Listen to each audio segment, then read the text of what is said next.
নমস্কার বন্ধুরা, চলে এসেছি আবার একটা নতুন ভিডিও নিয়ে। আজকে রান্নাঘর পরিষ্কার করছি। আমি কিভাবে সিম্পলভাবে রান্নাঘর পরিষ্কার করি তারই একটা ভিডিও তোমাদের সঙ্গে শেয়ার করছি। দেখো, আমার এই বাস্কেটটার ভিতরে প্রচণ্ড নোংরা হয়েছে। একদিনকে হলুদ পড়ে গেছিলো আর মোছা হয়নি, তো আজকে সেটাও পরিষ্কার করে দেবো। রান্নাঘর পরিষ্কার করতে করতে আমার বিয়ের আগের আর বিয়ের পরের জীবনের কিছু কথা তোমাদের সঙ্গে শেয়ার করছি। আশা করছি ভিডিওটা তোমাদের অনেক ভালো লাগবে। তোমরা দেখতে থাকো হাতে কাজ এবং কানে শুনতে থাকো আমার কিছু কথা।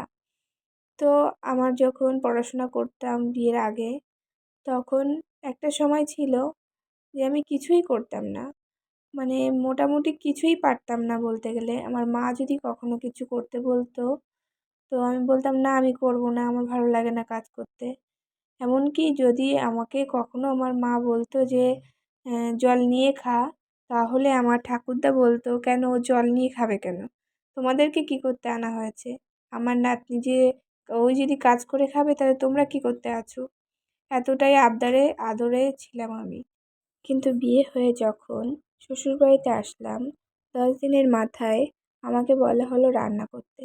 যে মেয়েটা রান্নার রটুকু জানতো না, তাকে যখন রান্না করতে বলা হলো, আমি সত্যিই বলছি বন্ধুরা, আমি খুব ঘাবড়ে গেছিলাম যে কী রান্না করব, কেমন করে রান্না করব, বুঝেই পাচ্ছিলাম না। কিন্তু আমার শ্বশুরমশাই কিন্তু আমাকে হাতে ধরে রান্নাটা শিখিয়ে দিয়েছিলেন।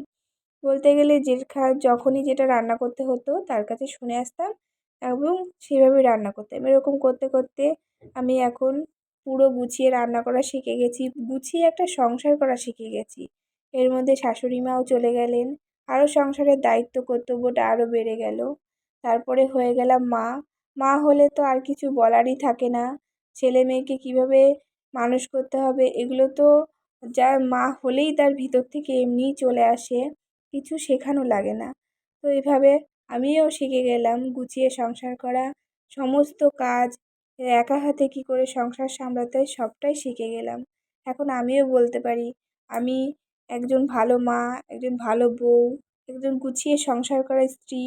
আমিও এখন বলতে পারি। একসময় যারা বলতো যে আদৌ কি এ সংসার করতে পারবে, তারাই এখন বলে তুই এত সুন্দর গুছিয়ে কী করে কাজ করা শিখে গেছিস। তারাই দেখে এখন আমাকে অবাক হয়ে যায়।